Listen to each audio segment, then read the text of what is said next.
Okay, so today I'm gonna show you how to solve for the angles, the perimeter, and the area of this figure. So what type of figure is this? This is a heptagon. Count the sides with me. 1, 2, 3, 4, 5, 6, 7. So we have 7 sides which we call the heptagon. Now let's solve for the angles. In this problem here, there are 4 right angles that are congruent. You see this? 1, 2, 3, 4. And 2 angles that are, that are congruent. And you know why? Because it's from the regular decagon that you see here, which I will discuss in the next video. Okay? So for the regular decagon, we know that every angle of the interior angle should measure 144 degrees. Tama? So 360 minus 144, ano yung sagot? Okay, we should get 216 degrees. So 216 degrees ito, tsaka 216 degrees ito. Now our job is to solve for this angle.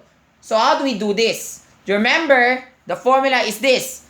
The number of angles of a polygon minus 2. So 7 minus 2 times 180. So 5 times 180 is 900. So we need to get this summation of 900. Okay? Ito po yung formula namin sa number 4. So we have the angles. Remember, the summation should be 900. And then the 360, tapos the 432. Okay, yung 360 na yan, because there are 4 angles that are right angles, so it's 360. Tapos this one naman, 216 times 2 because there are 2 angles that measure 216 degrees. And then we sum both of these things up, which you see right over here. Ito po yung nangyari. And then this one, B8 minus E8. 900 minus 792, we should get 108 degrees. So ang final answer dyan sa angles ay 108 degrees. Now to solve for the perimeter of the figure. To solve for the perimeter, ang gagawin namin, you know what to do. Add up all the sides, di ba? And since this is a heptagon, there are 7 sides that we need to add up. So we have the 2 cm. This here measures 2 cm as you can see with the use of your ruler. 2 cm yan. Okay? Tapos this line here is 11.2 cm. Ito yun, 11.2. Nakita mo? Yan, habang lumabas siya sa papel. Tapos ito naman dito sa baba, 6.7. Yan. Tapos dito naman ay 5 cm. Yun. So you have to base it by the measures. And then, for the sake of these 3 lines, di ba remember they come from the regular decagon? And one of them measures 3 cm. So what do you notice about the rest? The rest of the line should measure 3 cm. And even if we were not to check with using the ruler, we already know that since the regular decagon is a regular polygon, we know that all the sides and all the angles must be equal. Now to solve for the perimeter.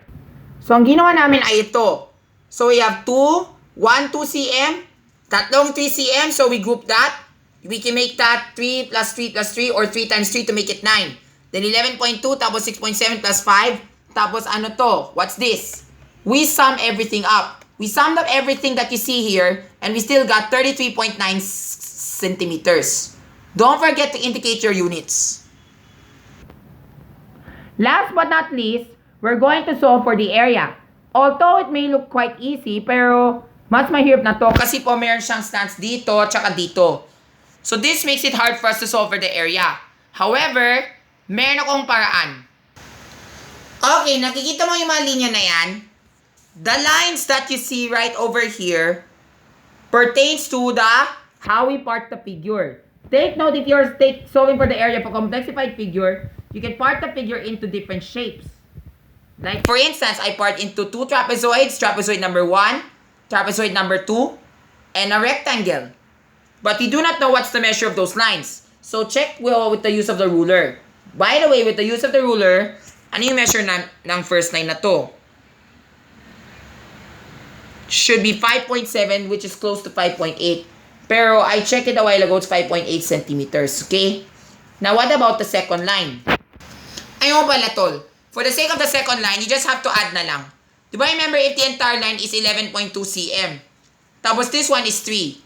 So magbawas ka ng 3, para to roll this will become 8.2 na lang. So 8.2 dapat to.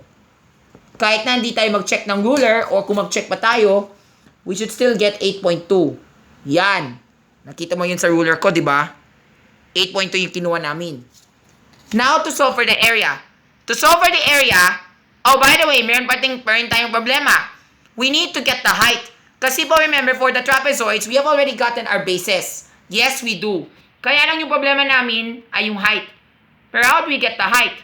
We can play the game of Pythagorean theorem if we wanted to, pero we'll see about that. Okay, so I'm back. So you might be wondering where did I get the height from, di ba? So I measured and then we played the game of Pythagorean theorem. So I got this 8.2 and then this is supposed to be 2.4. Bakit naging 2.4 to? Di ba remember what you call this? Ito yun. To get the measure here so we can play Pythagorean theorem, this should be 0.8. Because 5.8 is the entire thing and this is 5. To get the measure from here up to this point where you get the height, that's 0.8 centimeters. For this time naman on the other hand, since we got the height somewhere here, diba, the entire thing means 8.2 centimeters. So up to this point, it has to be subtracted from 5.8. And we should get 2.4. Then we play the game of Pythagorean theorem, which you see here. Tapos, ang height namin dito ay 2.89 something, or which we can just round off to 2.9 na lang. Tapos dito naman, ang height dito ay yung 1.82 or 1.8 na lang. So yun. Okay? Pero take a look at this. Here's another catch. Diba remember, the entire height is 6.7. Yung 6.7 cm is the entire height. So we need to get the entire height. So we need to get the height. So ito yung 2.9 hanggang dito. This one, wala pa tayong clue. Dito, meron tayong clue. So this is 2 plus 2.9. So that becomes 4.9. Now 6.7, which you see here, 6.7 minus, di ba remember 2.9 plus 2 is 4.9. Tama? Subtract na namin. So we should get, tama. So the remaining measure should be 1.8.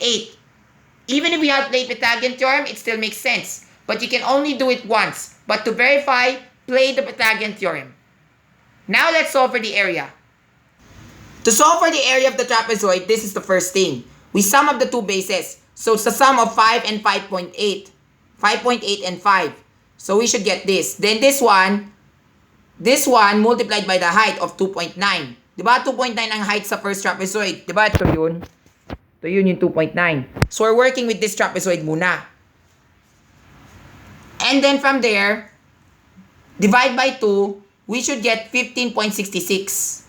That is the area of the first one. Okay? Ang susunod naman dyan ay sa second one. First, we sum up 8.2 and 5.8.